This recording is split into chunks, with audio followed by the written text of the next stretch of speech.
बच्चे already pressure में हैं क्योंकि ये एक्चुअली उन्हें फेस करना है। जब मदर्स होती है, मैंने देखा है, वो बहुत परेशान हो रही होती है। मैं टोटली अंडरस्टैंड कर सकती हूँ। यहाँ पर मैं जो स्ट्रैटेजी यूज करती हूँ या मैं जो सजेस्ट करती हूँ वो है,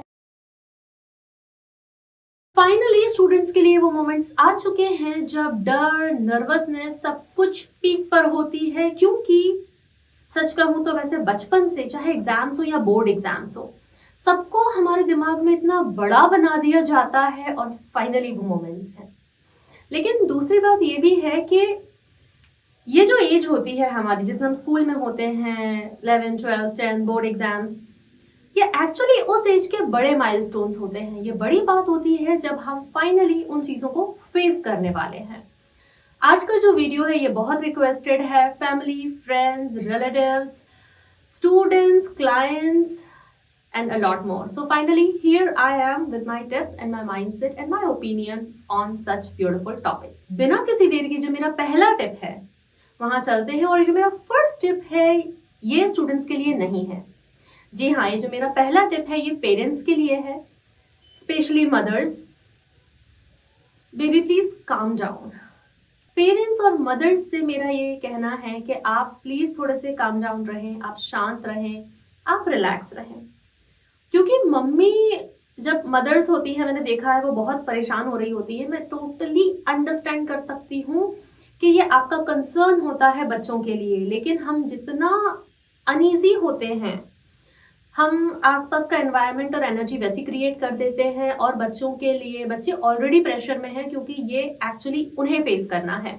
तो हम उनके लिए ज्यादा हेल्पफुल कैसे बने, ये हमारी पहली ड्यूटी है कि हम कैसे उनके मदद कर पाए और कैसे घर का एनवायरनमेंट रिलैक्स और काम अच्छे से रख पाए।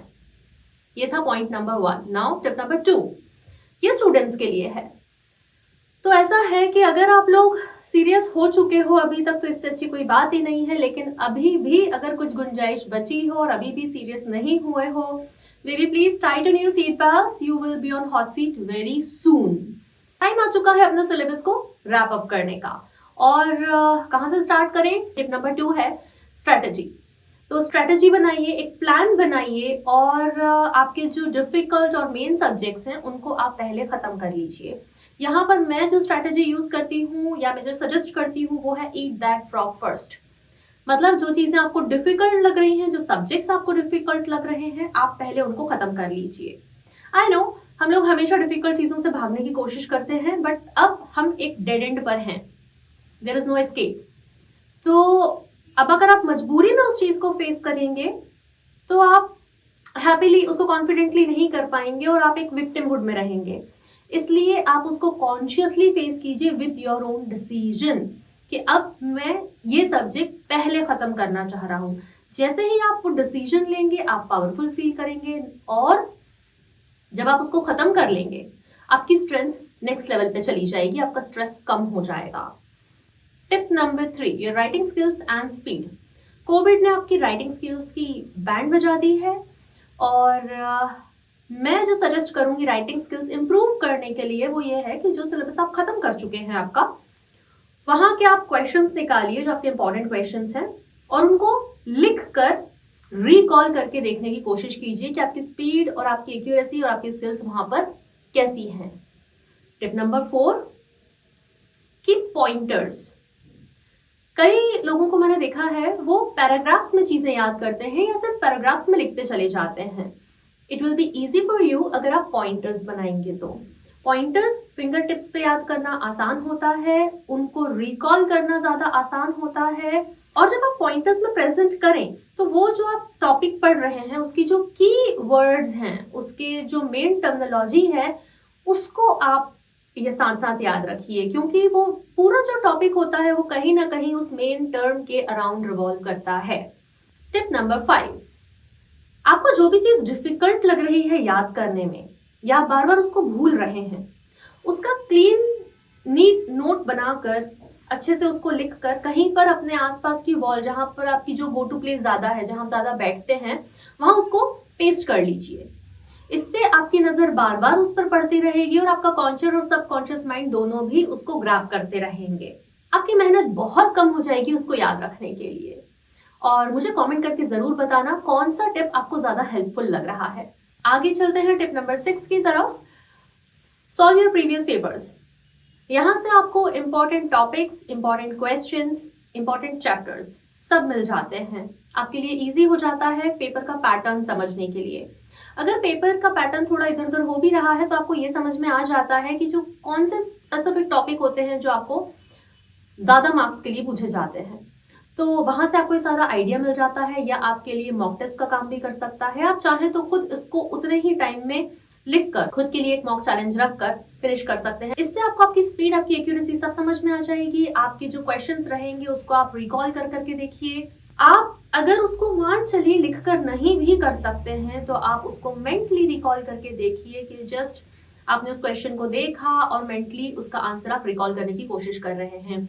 ये भी आपको आपके डेटा का जो रिस्टोरेशन होता है उसमें बहुत हेल्प करता है। टिप नंबर 7, ये आपकी पढ़ाई से बिल्कुल रिलेटेड नहीं है लेकिन ये बहुत यूजफुल है। इस एज में बच्चे अपने खाना और पानी की तरफ बिल्कुल ध्यान नहीं देते हैं, but I want you to stay hydrated. एक हाइड्रेटेड माइंड और बॉडी अलग तरह से फंक्शन करता है, आपको काम रखता है, आपको रिलैक्स रखता है। तो पानी पीना भूल ना जाएं, समय समय पे थोड़ा थोड़ा सिप करते रहें और ज्यादा पानी पिए। Tip number 8, handle fear. डर को हैंडल करना सीखें, ये बहुत जरूरी है। मुझे मालूम है इस मोमेंट पे सबसे ज्यादा डर लगता है कहीं ये ना आ जाए, कहीं वो ना भूल जाए, और दिमाग बस वही सोचता रहता है। आपका जो डर है ना वो एक्चुअली आपकी प्यारी सी मम्मी की तरह है जो आपको सिर्फ ये याद दिलाने की कोशिश कर रहा है कि बेटा ये मत भूल जाना, वो मत भूल जाना, सब पढ़ लेना। उन मोमेंट्स में अच्छा ये आपको ये भी फील करवाने की कोशिश करता है यू आर पावरलेस।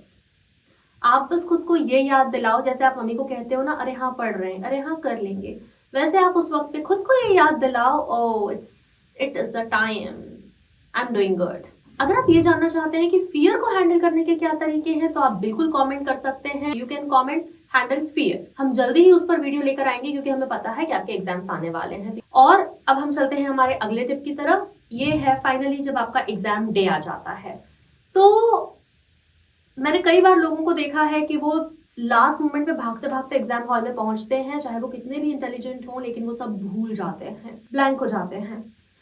यार थोड़ा सा टाइम पर पहुंच जाओ और कोशिश करो कि आप रिलैक्स रहो, आपका माइंड रिलैक्स रहे। मुझे पता है लास्ट मोमेंट पे वो होता है कहीं ये ना भूल जाओ, कहीं वो ना आ जाए, but still try to manage your stress. और उसको भी मैनेज करने के 2-3 बहुत हैंडी आसान तरीके हैं, लेकिन अगर मैं उस पर अभी बात करूंगी ना वीडियो बहुत लेंदी हो जाएगी।